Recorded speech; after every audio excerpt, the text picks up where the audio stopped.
Hi, in this video clip, we are going to cover the topic of the European Union as a section of international trade. And we are going to cover or start by explaining the historical background. So we are going to see like in a small video clip in my next slide. And then we will let's conclude and cover a little bit more of history. The idea is that everybody understand what was the development of the European Union. We can talk a little bit about Brexit, although that is actually the topic of my next lecture. But we can start the discussion a little bit here. Obviously, the European Union is a very important union in the world, and I think it has been it's a very important topic because it has been the reason why Ukraine actually was invaded by Russia, right? Ukraine wanted to be part of the European Union and also part of the NATO. So I believe that yes, it is a very interesting topic to cover, particularly to see how the European Union originated after the Second World War. I think that was a result, a direct result of the Second World War, and how it develops up until and how the UK also um, like got into the European Union, and then we can discuss how the UK exit the European Union. So let's go to my full desktop. So we start actually here. This is a international trade. During the previous lecture, we covered trade diversion and trade creation. We are going to cover to this topic again. Trade diversion shows the net gain as a dependent factor of the shape of the supply and demand curves. And we are going to see that actually the benefits of the European Union are here on this slide. Yes, like when we talk about trade creation as opposed to trade diversion. So we are going to talk about that. But if you do not understand very well this topic, I will advise you to go to my previous lecture, my previous video. Right. So we covered as well these preferential trading agreements that we have in the world. And yes, now we are going to cover like a short video clip about the European Union. And also, this video clip is going to explain a little bit how the UK joins the European community. And I think that will set the like the mark to explain what is the how the European Union was created afterwards.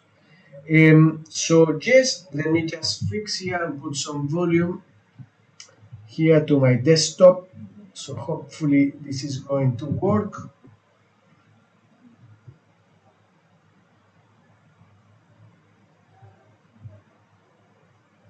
Yes, I think it should work.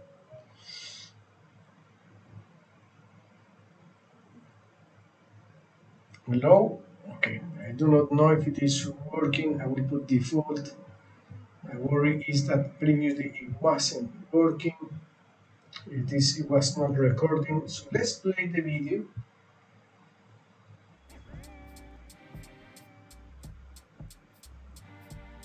The European Union, as we now know it today, came about through a number of treaties or agreements between European countries. After the horror of World War II, people wanted to find ways to ensure future peace and cooperation between the different countries in Europe. So, in the late 1940s, the idea of a European community was discussed. Europe can only be united by the heartfelt wish and vehement expression of the great majority. Then, in 1951, the first union was formed between 6 countries: Belgium, the Netherlands, Luxembourg, Italy, France, and West Germany. They agreed to work together on production of coal and steel, materials that were essential for rebuilding military forces. They felt that by working together, it would help avoid any more wars between the countries. By 1957, these countries felt the Union was going so well, they decided to take things further. They set up the European Economic Community, or EEC.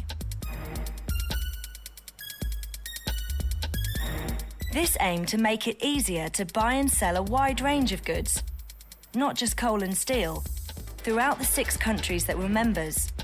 It also tried to make it easier for people to travel, live and work within these countries. Soon, other countries wanted to join the EEC, and the membership started to grow.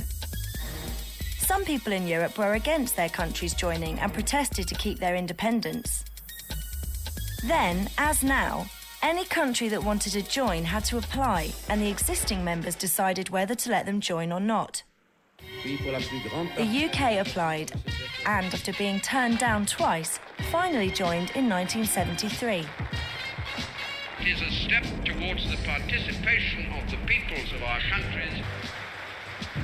As the EEC grew in size, they worked on ways to make it better.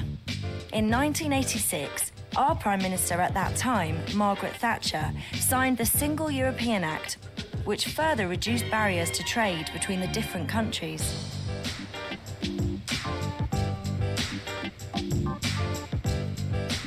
However, not everyone was in agreement with the UK's close relationship with the European community. For example, this headline appeared in the Sun newspaper in 1990. They chose to run this headline because some people in the UK felt that Jacques Delors, President of the European Commission, was meddling too much in UK affairs. In 1993, the Maastricht Treaty officially renamed the EEC as the European Union and introduced more cooperation between governments in areas like defence and justice. They also set out plans to bring the economies of the member countries closer together. In 2002, the euro was born. Currencies like French francs, Dutch guilders and Italian lira all became history, and the euro became the currency of 12 EU countries, with only the UK, Denmark and Sweden choosing to keep to their own currency. Countries continue to join the European Union, and in 2004 we saw the biggest ever single enlargement of the EU, when 10 countries joined. While membership continues to grow, there is still debate in many countries about the advantages and disadvantages of working together in this way. With nearly 30 countries now members and more wanting to join, the challenge of the future will be to make sure that as the European Union gets bigger, it still works for the good of the people who live and work in it. So yes, this is the video. I hope that actually the video worked and recorded, because this is the second time that I'm recording this video. Yes, so what happened, or let's make a summary of the historical background here. We covered some institutions of the European Union. So we saw the Steel and Coal Pact and the Production Pact, which actually united the countries in Europe after the Second World War, and the Common Agricultural Policy as well, that allowed people actually to move to other countries to like help the production in the former European community. Well, actually, it was actually like the European common agricultural policy then. So we had as well that we had like a competition policy that also developed the European Union, and this competition policy actually was about the functioning of the single market. The social market policy that shaped the European Union also was about how the members or like the citizens of the European Union were going to get social protection and inclusion and social protection systems. Finally, I think this one is very important, particularly from the economic point of view.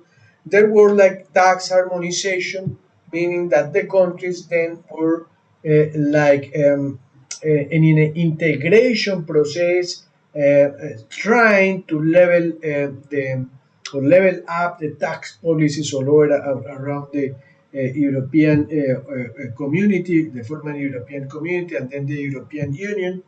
And there was a lot of fiscal convergence, meaning that there were like portions of the GDP that countries were allowed to spend in a stimulus package coming from a fiscal expansionary policy. So here we have an example of that tax harmonization, and you can see how some countries actually increase and decrease their taxes. Yes, so we have here the example, for instance, of Germany. You can see that actually Germany had a standard rate of 14%, and when in 2019 the rate was 19%. Yes, the UK had a rate of 15%, yes, very similar, and by 2019 had 20%. I think it's important as well to say that the UK has been increasing taxes recently, even after Brexit. Yes, it's understandable since obviously we have the pandemic and we had the war in Ukraine, yes, and that has generated a lot of expenses. But I believe that when we had the opportunity to decrease taxes, we didn't do so, right?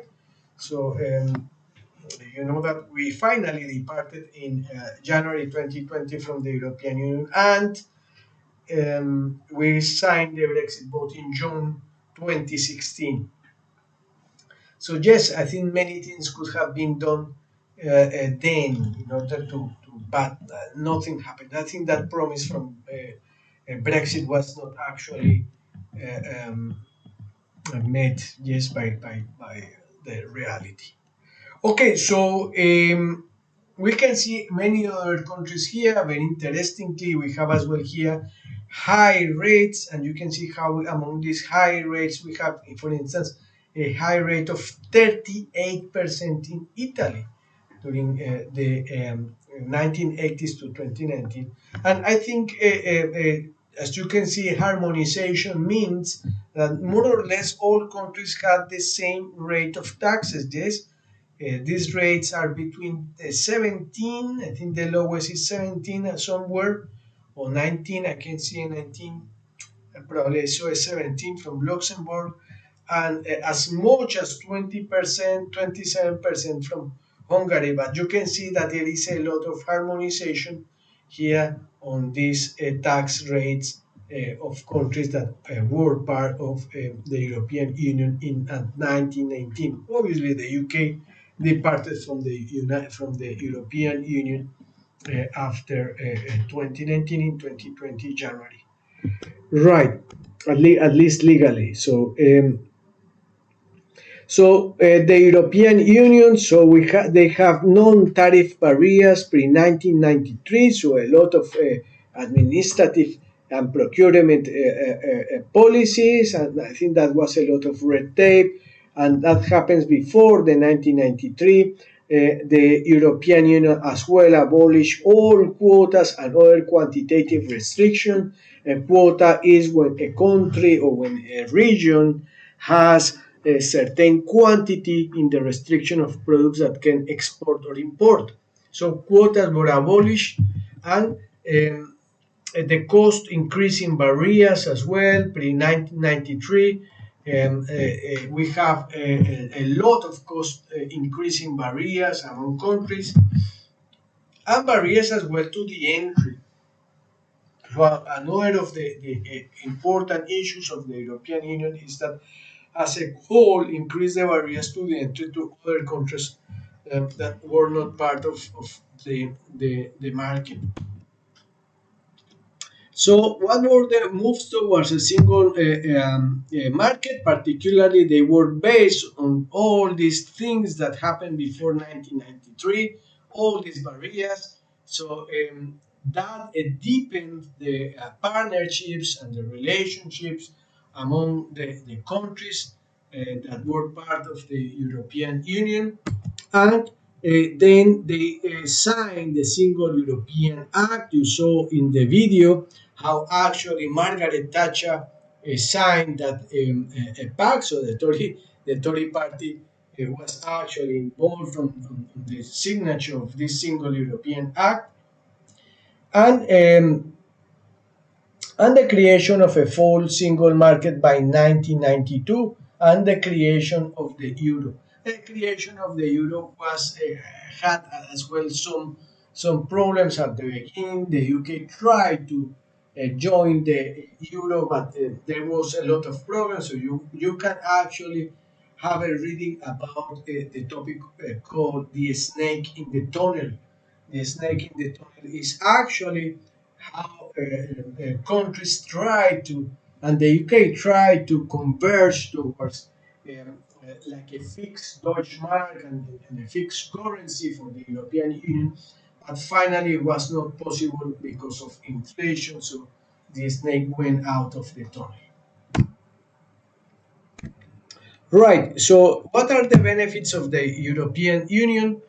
First of all, trade creation. Remember that when a trade is created, so therefore there are many benefits. The first one is that you can specialize in whatever you are better, and also from the point of view of consumption, households in the economy are then allowed to consume more, because if countries have competitive advantage or comparative advantage in the in the production of certain goods, they can actually deliver better prices for other countries, part of the European Union, and that is when we say that the living standards increase as a result of the increased consumption of the people. So there is more efficient markets, and so therefore trade creation.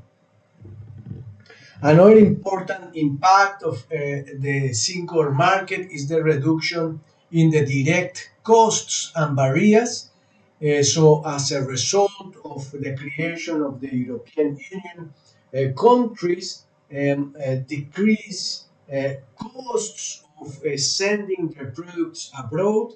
That is probably one of the things that has hit a lot the markets or some sectors of the economy in the United Kingdom. You can see how some aircraft and some uh, um, um, the fishing industry and other sectors of the economy, poultry, for instance, are actually suffering a lot for the increment in the costs of barriers.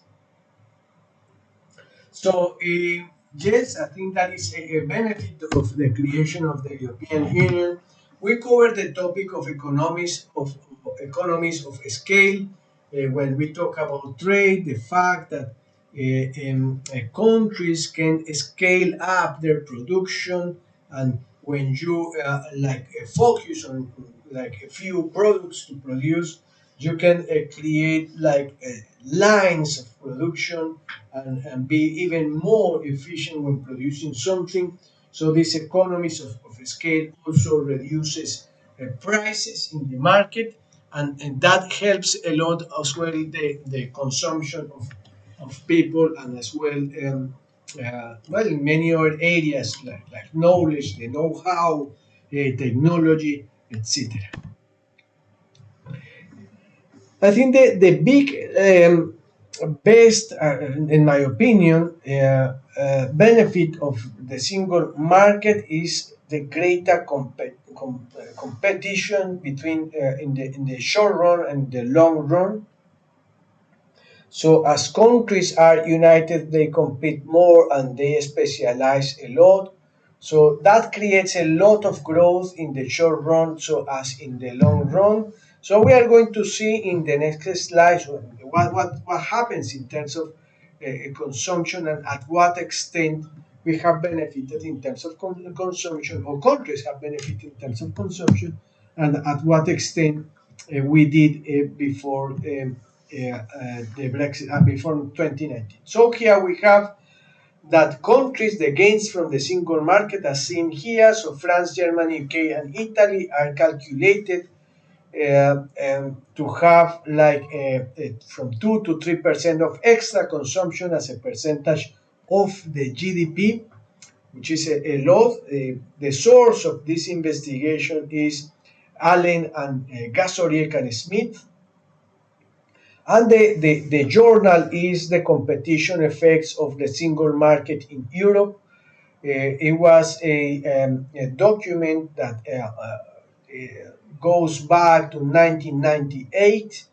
Yes, so probably some more adaptations for the gains in consumption can be seen later on in other journal articles on internet, right? Okay, so Denmark, for instance, converged more like in terms of extra consumption from 2 to 5%, Netherlands and Spain to 3 to 4, Belgium 4 to 5, and we have at the bottom Greece from 5 to 16% of the GDP, and Portugal 19 to 20%. I think this country like improved lots in terms of consumption. As you can remember, well, if you know geography, Portugal is enclosed by Spain, yes, but well, not enclosed totally. Obviously, Portugal has its way to the ocean and everything, but it has borders with the Spain primarily. So I think they actually gain a lot from joining a market that allows them to trade more freely with the rest of Europe and receive a lot of tourists to their beautiful beaches. And yes, the extra consumption they got specialized as well, and the extra consumption was as 19 to 20% of the GDP. So here we have criticisms of the single market. So among the criticisms, we can say that we have that radical economic change is costly. So yes, it's very costly to fix your currency to the euro. It's very difficult as well to have taxes, similar taxes all over the European country. That is difficult, and that takes out a lot of possibilities in terms of what you can do as a government of your country. Also, it creates a lot of uncertainty, right? Particularly in many economic sectors. Some sectors disappear because they are not competitive, and just through competition they just disappear. They only are meant to be there if there is a more closed market. There are as well adverse regional multiplier effects, meaning that countries experience a situation in which certain regions are richer than others, and there is a lot of mobility towards the regions that are richer. So one of the issues of the development of the UK is that actually many immigrants want us to be in the UK, right, as a rich country in the European Union. And that had a lot of adverse regional multiplier effects that, in my opinion, ended up in Brexit. I think it was one of the mottos of the campaign, right, to try to control immigration. But I think the situation has been seen not just in the UK, it's actually like a within effect, within country effect. So Germany has seen that in many areas, on many regions of Germany.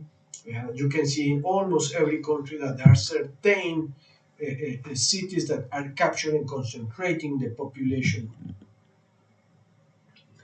We can say another criticism of the single market is the development of monopoly and oligopolies powers. So we can mention, for instance, that because of this creation of the European Union, we had a lot of merging and acquisitions. So companies started to grow to levels that are just like too high or too big to fail sometimes. Yeah, so you have, for instance, I have examples, for instance, in terms of groceries. We have companies that are very big, right? And they eat smaller companies, and by doing that, they took out competition. And this is adverse because you don't want to have that in a capitalist economy. Well, you want to have monopolies when that is the most efficient market, right? So certain sectors of the economy, like providing certain regions of the country, sometimes yes, you want to have monopolies, right? Especially when you want as a government to control something, right? But so, for instance, the production of gold in certain countries that it's necessary to control gold, etc. But it is not very good when you are having an oligopoly, for instance, in terms of goods, basic goods such as groceries, because obviously that diminish the good effects of the decreasing price and competition and more consumption, because oligopolies obviously have like a greater benefits or greater facilities or greater easiness to set prices. Trade diversion. So remember that the shape of the supply and demand curves are different among countries. So it is possible that actually there is going to be a situation in which the tariffs are going to get like the decrease in tariffs are actually not going to weight the the just like the trade agreement. So for some countries, sometimes it's not very good. So there's some trade diversion. The fact that as you are entering as well into a new trade deal or a new pact or a community, if you want, so therefore you need to increase your tariff to other countries that might be more efficient to produce something in the economy. So there is as well, at some extent, some trade diversion when you enacted or people or countries enacted the single market. I think this one is probably one of the most important facts. I think the Brexit was more a political oriented campaign rather than economically based. One of the biggest arguments to stand for Brexit was the political loss of sovereignty. So I think that is at a good extent correct. Yes, and I say at a good extent because I believe if we see now that we have Brexit, what has been the gain in sovereignty? So at the end, we didn't like got the country like free from the European Union. We are still having discussions about the trade deal and trying to work out the North Ireland Protocol. Apart from that, our sovereignty as well depends on the decisions of the United States. And yes, I think as the world converts to be more globalized, I think countries have less space to take their own decisions. There is a world order and as well some limits to what you can do because your trade depends on countries such as the United States or regions such as the European Union or otherwise we can think in other big countries, right? And we have had like a trade agreement with Australia, for instance, but Yes, I think Australia is a bit far away. Well, it's going to balance out a little bit the problem, but we have give up a lot of agricultural products there. I think you can read news about that, but we still do not have that trading partner that is going to balance out the losses in terms of trade with the European Union. But yes, that is a criticism of political sovereignty. Is I think one of the major points of why to support Brexit. Okay, right, so we have as well here the completing of the internal market. So they created the single market scoreboard, which is a practical management of the single market. So that means that there are some compliance, some regulations that all countries need to follow. Obviously, that sometimes is a little bit like difficult to accept, especially when certain officials of the European Union are not like democratically elected, right, by the citizens of the countries. And this compliance deficit are the percentage of those directives incorrectly transposed, meaning that some countries manage to tweak the directives of uh, these agreements in terms of management of the single management. So yes, there are still some problems in terms of that. Countries try or manage to try if something or one of these compliance directives do not fit the purposes of trade or political desires of certain countries, you can see that there are always conflicts among members of the single market because of yes the natural effect of trying to do whatever is best for your own country, right? So the effects of new member states. So I think we have had like a lot of new member states. You saw in the video as well that there was a moment in which 10 countries were like accepted in the European Union. Lately, I remember that Turkey was rejected, and we have Estonia and Lithuania that are now part of the European Union. And I think that is in part one of the reasons Russia invaded finally Ukraine.